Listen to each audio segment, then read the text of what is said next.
Bubba Love gets killed. He's down in Compton, okay? Yeah. A lot of cats get whacked down in Compton. But it wasn't so much that he got killed. It was the fact that within minutes of it happening, Kading had it on blast. Yeah, on all the chat boards and all the interviews, the sites. And, I've seen all that bullshit. Yeah, okay. You see that. I'm glad you had a chance to see it because the thing about it is that, and I did. I'll bring you a copy of it. And he put my picture all on the fucking thing. Dude, let me tell you something. That shit illegal? I got a copy. Yeah. Well, here's the thing. I got a copy of Murder Rap, his movie that he hasn't put out yet. It's supposed to drop November 14th. Yeah. He's playing your taped interview in that movie. Your voice and everything. I would. Yeah. I would get a civil rights attorney, and you sue the LAPD too because. Yeah, the FBI told me to sue their. Well, listen, let me tell you something. They said they came to my house right before his book came out. Said this guy's putting your life in danger. You sue his ass. And the LAPD, city of LA, they told me everything. They, do you want to move? No, I ain't scared of nothing. They said, oh, we know you ain't scared or nothing like that. But we got to come offer you that to move you and stuff like that. Was Timothy, got that dude's last name. Siri?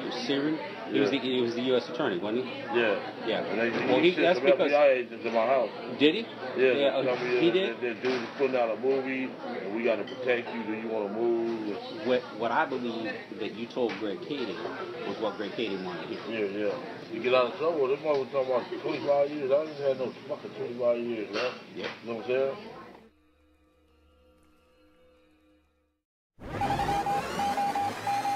This is a Jmix exclusive.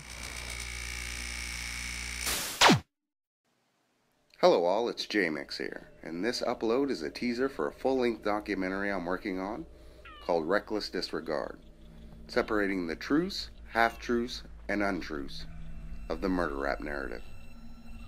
In this segment I focus on the Keith Davis confession and how for almost 10 years it's been misrepresented to the public. My goal is to lay bare the ugly truth of how an illegal recording has helped to resurrect an almost 20-year-old narrative that has brought the police only further from solving these murders. And with me to explain exactly what you're about to see is RJ Bond.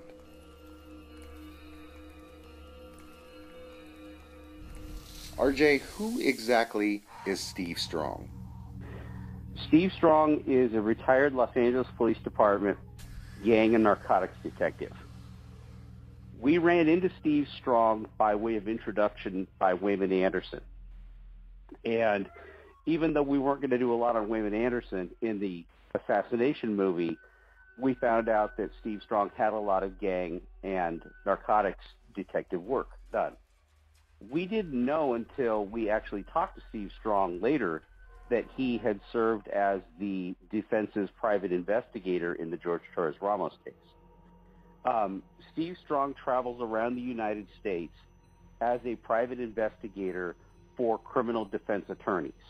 That's what he does. And he works gang cases and he works narcotics cases for the defense to determine whether or not the police and the prosecutors actually have a good case. We also found out that Steve Strong's wife was actually Greg Kading's probation officer, which means she was Greg Kading's training officer while he was training at the LAPD. So between the two of them, they know Greg Kading pretty well. Make sense? So what did he do previously? Was he a drug guy, gang cop? Yeah, he was. Yes, that was his specialty. He was 20 years, actually longer than that. I think he was like 30 years LAPD. But he was don't quote me on that because I don't remember exactly how many years he was on. But he was a former gangs and narcotics detective. Not a Greg Kading who pretended to be a gang narcotics detective. He was a real bona fide worked the gangs and narcotics units for the Los Angeles Police Department as a detective for years. And he's still considered to be one of the foremost national experts on gangs. In fact, what I'll do is I'll pull up, there's a couple of places, if you Google his name, Stephen Strong, and you put in LAPD, there's a couple of other cases where they reference his credentials and what he does. I guess that speaks for itself. Without any further ado, here's Steve Strong. The whole basis for his book, Murder Rap book, was that he did a proffer session with Keith Davis, Keefe, who was next to Jerry Hawkins in terms of distribution and all that. And the DEA was interested in Hawkins, and they were interviewing Keith Davis proffer deal about that, and the FBI was there, and FBI does not allow their conversations to be recorded. Correct. Do you know that for a fact? I've been in countless proffers with the FBI, the DEA, and all these task force. I work for a federal defense attorney and all these gang RICO things, and I'm at these proffers because I've convinced our guy to help himself by giving me information, so I'm there. And yeah, the FBI doesn't want to tape record their interviews because they don't want people to know their interview techniques. And I'm like, I didn't understand that, because it made no sense other than you just don't want you on tape, getting caught later. But they made that a policy. I mean, just we're not taping the proffer session. Yeah. And here is that policy. What you're looking at is a 2006 memo from the FBI, explicitly stating its policy on electronic recording of confessions and witness interviews. Notice it says that agents may not electronically record confessions or interviews openly or surreptitiously unless authorized by the SAC or his or her designee. Yeah.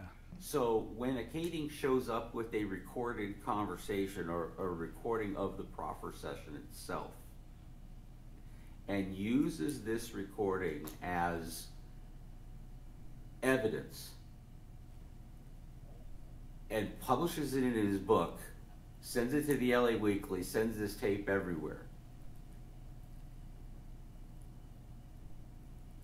it cannot possibly be a legitimate recording. I mean, it's a recording of the proffer session.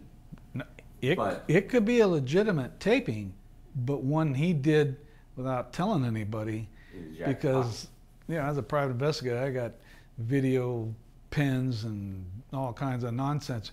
You could tape things without anybody knowing. Right. Sound familiar? Because it should. Yeah. That's it. Yeah, Okay. they told me they never recorded because it was at his office every time. At the attorney's office. Yeah. Well, so now you know he recorded it. Yeah. So he must have had it in his jacket pocket or something. You could tape things without anybody knowing. Right. And if he taped it without telling them, then he's in, I mean, he's nobody now. He's just a civilian. But I tell you that the federal prosecutor, to begin with. I mean, the tape. well, the federal prosecutor and the FBI would have really gotten upset over that. They don't care. This happened. They don't care. Well, they don't care now because he's nobody. He's not part of them anymore. And the case is probably gone. But they would take a dim view of that. He has no credibility with them anymore anyway after Torres. And so they just look at him like, whatever. It's probably something of a proffer session that has no further investigation to it or anything that's going to hurt anything. But I'm sure they didn't care for it. Did you catch that? Did you catch what Steve said about Greg's credibility? Well, he's not the only one to say so. Listen to this clip from Russell Poole. Yeah, he has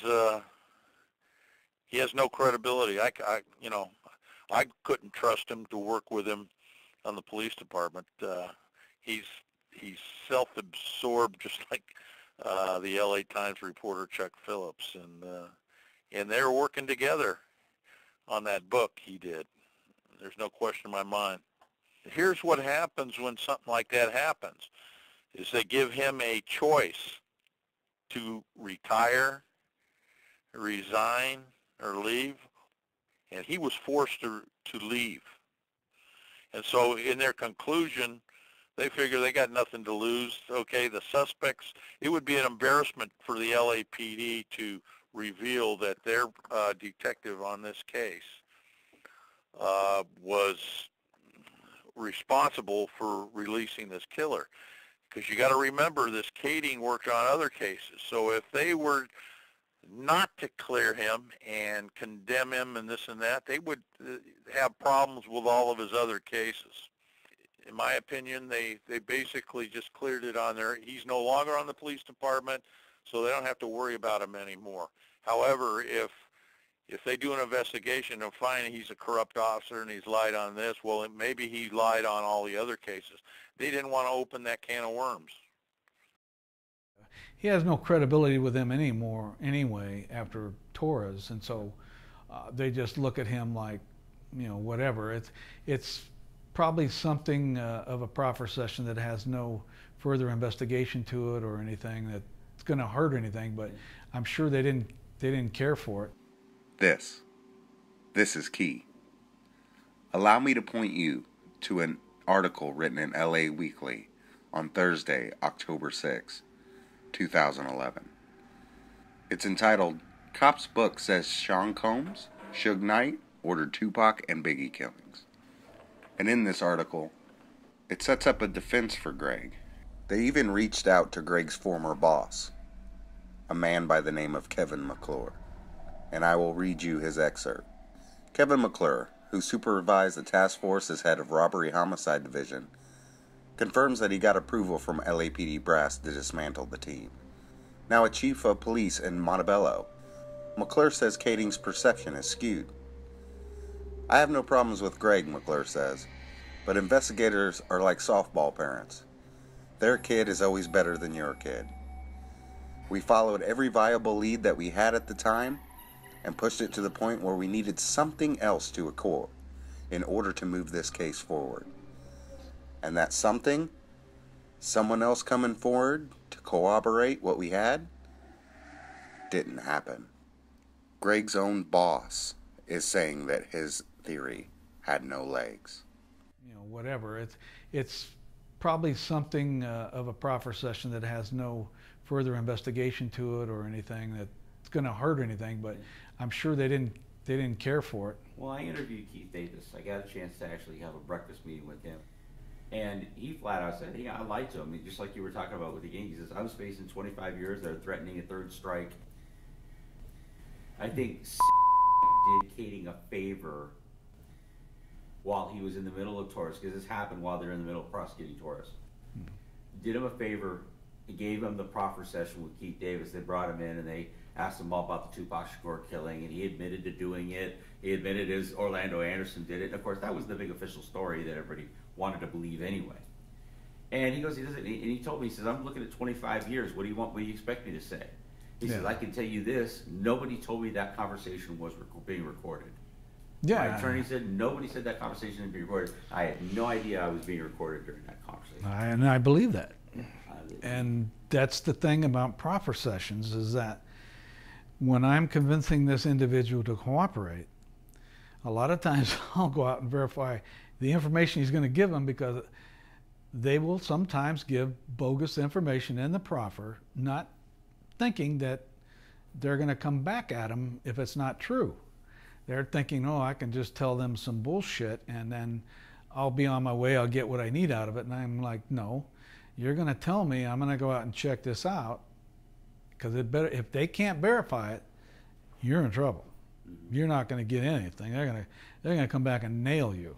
So don't give them, bullshit. You need to give them the absolute truth in a proffer session." And so there is a tendency for guys to give up nonsense, or give up people that are not connected to them, or give up people they don't care about, but they're giving something up in turn for a lighter sentence. And so, like a lot of the guys I had, I knew they weren't giving up anybody close to them that could come back on them. They're giving up people, their competition or something of that nature. So, Maybe like a dead nephew.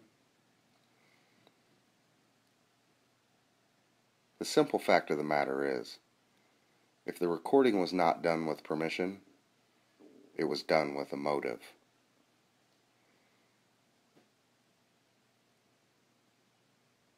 As with most motives, I believe it has its basis in money. More to come.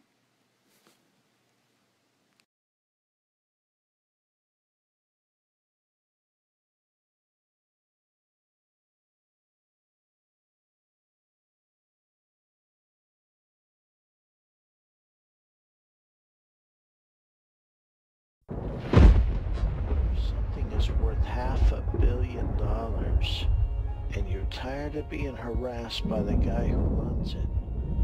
Why not just kill him and take it from him?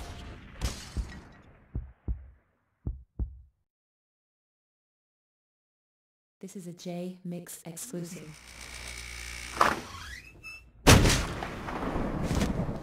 What up with Charlotte?